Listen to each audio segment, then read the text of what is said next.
Rodríguez Ibarra, mi querido amigo, ¿cómo está? Muy buenos días. Hola, buenos días. ¿Qué Muy tiempo bien. hace por ahí, por Badajoz, esta mañana? Pues empezó lloviendo de madrugada, pero ahora está saliendo el sol, ahora luce el sol. A ver. Buen Bueno, tiempo. el señor Rodríguez Ibarra, pues ha sido la friolera de 24 o 25 años, presidente de la Junta de Extremadura, un político de enorme significación y peso específico dentro del Partido Socialista. Y ahora son dos fechas muy redondas, o particularmente redondas, son los 50 años del Congreso de Suresnes en el Extrarradio de París, donde cambió el Partido Socialista, el viejo Partido Socialista de los Llopis y compañía, y entró Felipe González y lo que le llamaban los norteamericanos unos jóvenes nacionalistas. Y por otra parte también se cumplen ahora 42 años de la victoria del Partido Socialista, que en el año 1982, que fíjense ustedes, era una circunstancia, en solo 8 años, llega una nueva dirección al Partido Socialista, cae el franquismo por razones biológicas y conquista abrumadoramente el poder. Usted en el año de Suresnes estaba ya implicado en el Partido Socialista, porque lo es desde muy joven, ¿no? Estaba implicado en el Partido Socialista francés, porque ese año estaba yo en Nantes, pasé un año allí y participé en la primera campaña electoral de mi vida, no como mitinero, pero sí como pegacarteles y como acompañante a los que daban los mítines. Y me enteré de que efectivamente en Suresnes se estaba celebrando un congreso de una trascendencia extraordinaria. Era el regreso del PSOE a casa, es decir, la vuelta del Partido Socialista, el histórico partido, a España, de la mano de Felipe González, de Enrique Múgica, Alfonso Guerra, Ramón Rubial, que, como usted bien ha dicho, llegan a España en el año 74, o vuelven a España el Partido Socialista en el 74, y en solo 8 años el Partido Socialista fue capaz de participar en la transición como una de las figuras importantes de ese proceso tan extraordinario que se produjo en España. Participó en las primeras elecciones del año 1977 con 118 diputados, la primera fuerza política de la izquierda. Participó en los pactos de la Moncloa, que era un intento de modernización de una economía que hasta entonces había sido bastante autárquica y había que modernizar. Participó en las en la redacción de la Constitución de 1978. Tuvimos ponentes en la ponencia y al mismo tiempo después defendimos el voto afirmativo a esa Constitución. Participamos en las elecciones del 79 con 121 diputados, me parece que 3 más que los que tuvimos en el 77, y en el año 1982 tuvimos 202 diputados sobre 350. Eso solo en 8 años. Hoy la situación de mi partido ha cambiado espectacularmente. Somos la segunda fuerza política de España. Tenemos muy complicado poder gobernar en Galicia, poder gobernar en Madrid, poder gobernar en el País Vasco, y al paso que van los compañeros y compañeras de Andalucía, vamos a tener complicado gobernar en Andalucía. Es una situación lamentablemente distinta de esta que le señalaba anteriormente en los 8 primeros años de la vuelta del PSOE a España. Hoy dice Felipe González, en una interesante entrevista, es curioso la forma, cómo ha emergido la figura de Felipe González, ¿no? Yo no sé si es un proceso de comparación o es un proceso de nostalgia o de constatación de que efectivamente era un hombre con un proyecto de país. Dice que el PSOE era un proyecto de país y que ahora no lo es. ¿Coincide usted con él? Resulta curioso, como usted ha dicho, que después de tantos años que hace que Felipe González se fue de la presidencia del gobierno, la única figura de la que habla casi todo el mundo es de Felipe González. No hablan de Suárez, no hablan de Calvo Sotelo, apenas se habla de Zapatero, apenas se habla de Rajoy, solo se habla de aquel que hace años que se fue. Algo tendrá el agua cuando la bendicen. Si no hubiera sido un personaje decisivo para la historia de España, pues seguramente estaría en el olvido. Y salvando toda la distancia, y perdone la inmodestia, en Extremadura ha habido ya 3 presidentes autonómicos. Yo hace 17 años que me fui. Y no se habla de nadie nada más que de mí. Sí, bueno, el señor Balaguer. Cuando la bendicen. Sí. Entonces, me llama la atención y en algunas ocasiones digo, bueno, ¿será que algo hemos hecho para que tengamos en la mente de esos que tienen el izquierdómetro a su disposición y que miden quiénes son de izquierda y quiénes son de derecha? Algunos se debería poner ese izquierdómetro debajo del sobaco para ver por dónde andan ellos. Pues algo tendrá el agua cuando la bendicen y algo habremos hecho cuando se habla tanto de nosotros. El señor Alfonso Guerra me decía hace no demasiados días aquí mismo, cuando yo le decía, pero ahora, señor Guerra, usted pasa por no ser el diablo que era en los 80, parte de los 90, donde efectivamente era el centro de muchísimas iras. Sin embargo, ahora hay un reconocimiento a su discurso, a su forma. Y él me decía, oiga, yo sigo diciendo lo mismo. En todo caso, serán los demás los que se han movido. ¿Está usted de acuerdo con eso también? Sí, normalmente en el Partido Socialista siempre ha habido la posibilidad y la certeza de la crítica. Yo comprendo que a lo mejor ahora hay muchos militantes nuevos que no leyeron a Rosa Luxemburgo, que tiene un interesante libro que se llama La Revolución Rusa, escrito en el año 1918. Esa era una militante socialdemócrata alemana que después pasó al Partido Comunista. Pero incluso en el Partido Comunista ella decía que la libertad solamente es posible si la ejerce el disidente.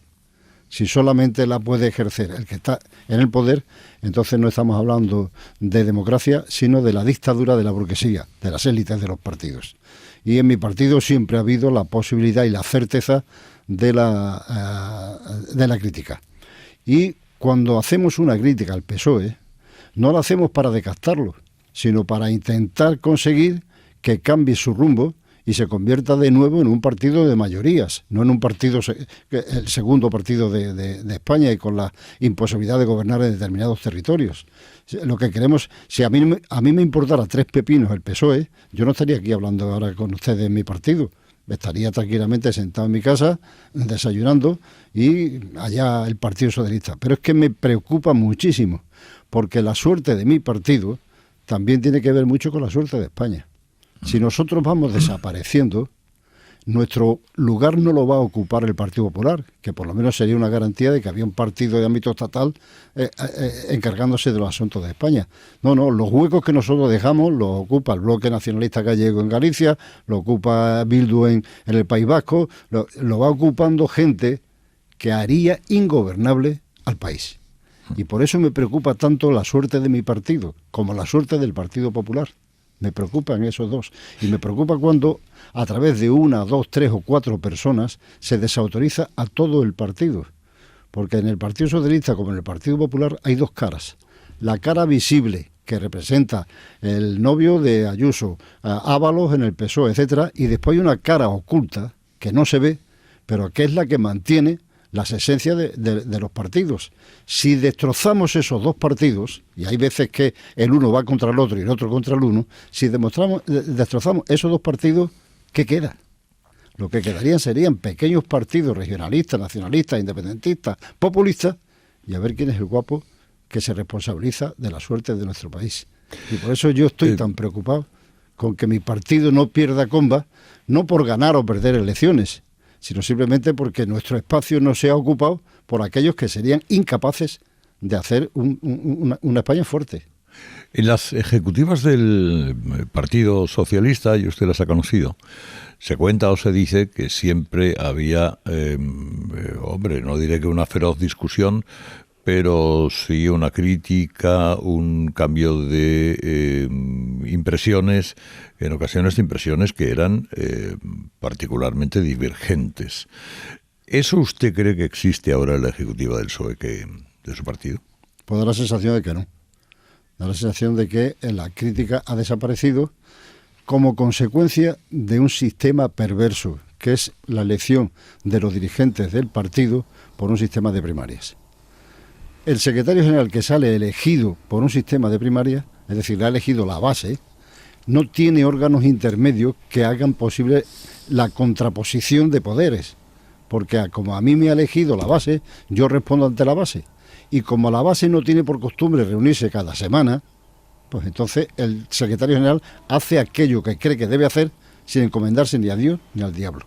No hay contrapeso, no hay posibilidad de discutirle, como se discutía anteriormente, qué era lo que hay que hacer para que nuestro partido sea útil a los intereses de los españoles. Ese sistema es perverso, habría que terminar con él cuanto antes, porque pierde lo que eran los comités federales del PSOE, que duraban una media de un día y medio. Siempre había que coger hotel para quedarse en Madrid cuando había un comité federal. Ahora no, ahora los comités federales han durado una hora y media. ¿Por qué? Porque no hay capacidad de criticar, o no hay posibilidad de criticar, porque el secretario general responde ante los militantes. Y los militantes se van a reunir ahora en congresos y ya veremos a ver qué es lo que ocurre. Ocurrirá poco, porque antes lo que se discutía en un congreso era qué vamos a hacer, y una vez que se decidía qué vamos a hacer, se elegía la persona que pudiera llevar adelante eso que vamos a hacer. Ahora no, ahora se elige al secretario general antes de que empiece el congreso. El congreso viene condicionado. ¿Quién va a aprobar algo que vaya en contra del deseo del elegido secretario general del partido? Entonces, la crítica ha desaparecido. Y señor Rodríguez Ibarra, ¿usted creía que su partido, en cualquier caso, cuando su partido ha tomado esa decisión, no tanto su partido, bueno, su partido, la Ejecutiva, lo ha apoyado, pero ha sido una decisión del núcleo dirigente en función de los pactos que ha precisado para estar en la Moncloa? ¿Se ha dado luz verde a una amnistía o a un concierto catalán? ¿Qué ha sentido usted personalmente como viejo militante del PSOE? Pues mire, yo empecé por escribir un artículo diciendo que habría que pedir perdón a los votantes socialistas, porque yo he estado en campañas electorales diciendo lo contrario de lo que se ha aprobado. Entonces yo no he mentido a la gente diciendo vote PSOE porque no va a haber amnistía, o vote PSOE porque no va a haber indultos. Eso lo he dicho en los mítines. Y cuando se ha hecho lo contrario de lo que habíamos anunciado a la gente, yo creo que deberíamos como mínimo excusarnos, pedir perdón y decir, oiga, hemos tenido que hacer lo contrario de lo que le dijimos por estas razones. Pero no se dan las razones, no se dan argumentos. A mí que alguien diga que el cupo catalán que se quiere aprobar es por el bien de España, no es un argumento. Creo que habría que intentar razonar para que la gente comprenda que en algunas ocasiones se puede cambiar de opinión, pero para eso hay que intentar explicar las razones que te llevan a ese cambio de opinión. Como son inexplicables, pues no se explican. Representación, porque algunas veces los independentistas exigen que nos fijemos en otros territorios de otros sitios donde existe la descentralización. Por ejemplo, Estados Unidos. País Vasco y Cataluña tienen embajada en Nueva York. ¿Cuántas embajadas existen de Nueva York en España? O de Pensilvania, o de Connecticut, ¿cuántas embajadas existen? O de Baviera. No hay ni un solo territorio en el mundo que esté descentralizado que tenga embajadas distintas de la que representa el gobierno central. Bueno, para España, que somos tan originales, País Vasco y Cataluña tienen embajadas en Estados Unidos. Es un disparate. Esas competencias no las puede perder el gobierno, la de representación, la de cohesión nacional y la de coordinación entre administraciones. ¿Cree usted que los casos que ahora mismo están en investigación judicial pueden suponerle al gobierno de Pedro Sánchez algún disgusto al final? El caso Repito, yo creo que no habría que juzgar a los dos grandes partidos que representan el poder en España, no habría que juzgarlos por casos individuales. Yo no he tenido tiempo, y usted comprenderá por qué, de estudiarme el caso de Koldo, el caso de Ábalos, el caso del novio de Ayuso, el caso de Íñigo Errejón. Todo. Es imposible, los que no estamos metidos en el ajo político, es imposible que podamos seguir. Yo creo que lo que hay que esperar es que la justicia actúe, y está actuando. Está actuando excesivamente. Antes escuchaba el comentario de Zarzalejo y le hablaba tranquilamente del nombre de los jueces que van a ser sustituidos por otros jueces, dando nombres. Cuando usted y yo éramos más jóvenes, sabíamos los nombres de todos los capitanes generales de España. Hoy no sabemos ninguno. Y no sabíamos el nombre de ningún magistrado o juez, porque la sentencia, cuando salía en la prensa, decía, el juzgado número 4 de Madrid ha dictado tal sentencia, el número 4, el número 3, el número 1. Hoy sabemos el nombre de los jueces, hemos avanzado. Los militares están en el anonimato y afortunadamente cumpliendo misiones muy arriesgadas en el mundo, y sin embargo estamos en la politización de la justicia o la aparición de los jueces estrellas que hacen tanto daño a la democracia, no por culpa de los jueces, sino por culpa de los partidos políticos que andan querella tras querella. Aquí vamos a tener que en las próximas Olimpiadas poner como deporte olímpico el lanzamiento de querellas, a ver quién pone más querellas unos a otros. Y eso hace que sepamos el nombre de los jueces y afortunadamente no sepamos el nombre de los capitanes generales. Bueno, yo no voté a Pedro Sánchez, tampoco a Susana, porque yo no participo en esa pelea de las primarias, que por cierto es una pelea entre élites de los partidos. No concibo que a un militante de un pueblo que está trabajando en la construcción le dé la empresa permiso para irse 2 meses por ahí haciendo propaganda de su candidatura a la Secretaría General. Es una pelea entre élites. Yo, por tanto, no voté a Pedro Sánchez y tampoco he votado a Susana, ni he votado a nadie aquí en Extremadura, porque no participo en ese proceso. Hombre, a mí cuando se hace algo que está en contra de nuestros principios, o que está en contra de nuestro programa electoral, o que está en contra de las resoluciones congresuales, me produce una cierta decepción. Se puede corregir si en el Congreso toman la palabra los delegados que van a ese Congreso y dicen, oiga, explique usted por qué no ha seguido las resoluciones del último Congreso, que se aprobó mayoritariamente en ese Congreso. Y si no hay nadie que pida explicaciones, entonces el partido tiene una carencia de discusión, de debate, de autocrítica preocupante. ¿Le quiere saludar, Antonio? Al señor Herrera. Es decir, ahora mismo hay un hiperliderazgo consecuencia de las elecciones primarias. Hoy vamos a ver, en mis tiempos, y yo fui secretario general de los socialistas extremeños durante 20 años, cuando se hacía una lista electoral para el Congreso o para el Senado en Extremadura o en Asturias o en cualquier otra región, esa lista que habían hecho los militantes era inamovible por la dirección del partido. Inamovible. Tenía que haber una razón muy poderosa para que se cambiara la lista. Hoy esas listas se mueven. Y a una ministra, por ejemplo, que va de la última en la lista mandada por su federación, de pronto pasa a la primera. Eso antes no ocurría. Si pasa a la primera y te mueven la lista, esos que entran en el Congreso de los Diputados están puestos por la dirección del partido y no por la dirección de sus comunidades autónomas respectivas. Si estuvieran puestas por su valor, por su peso, por la militancia, entonces esos diputados serían mucho más libres para poder expresar opiniones en contra e incluso para exigir que se discutiera en el seno del grupo parlamentario las razones que llevan a cambiar tajantemente de posición respecto a lo que se había dicho en el programa electoral, en la campaña electoral. Como no es así, pues entonces los diputados están muy recelosos de que el secretario general que los puso los pueda quitar en las próximas. Y en algunas ocasiones la política en estos momentos, antes era una vocación, ahora es una profesión. Y entonces la gente quiere guardar su profesión, como es lógico y natural. Estoy muy preocupado. Seguramente por lo que ha dicho Felipe González en esa entrevista que usted señalaba. Porque no se ve un proyecto claro. No se ve un proyecto de país en el que podamos entusiasmarnos, ilusionarnos. Fíjese que el debate político en estos tiempos es solamente sobre nombres. No sé, y usted comprenderá que aquel que está pidiendo una vivienda le importa 3 pepinos, si cuándo va a la cárcel, si no va a la cárcel, si es inocente, si es culpable. ¿Esto qué le arregla a él su vida? ¿Qué le arregla a un universitario que ha salido de la universidad y que está en estos momentos sin encontrar trabajo, sin encontrar empleo o con un empleo muy mal pagado? Esto no le importa nada. Y ese debate está entorpeciendo las energías, la España oculta, la España que trabaja, la España que vive, la España que hace que crezcamos al 2,9%.